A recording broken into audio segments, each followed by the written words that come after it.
एक जानी के नया नया शादी भइल बा आ फिर आपसी जाके नैहर में उनका सहेली से भेंट भइल बा। पूछत तारी जे कैसन बानी वहाँ के, तो कहत तारी कि वहाँ के बहुत दिलदार है, लेकिन प्यार करे के एगो अलगे अंदाज बा।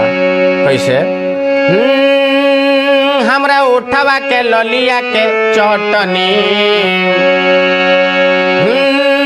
हमरा उठवा के ललिया के चटनिया चाहरे जाने ले कि सखी सैया हमार दिलदार करे के प्यार जाने ले।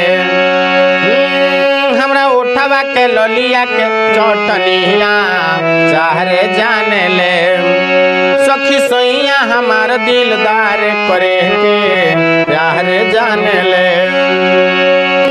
सुत के सजरिया दहिया कि सुत के सजरिया दहिया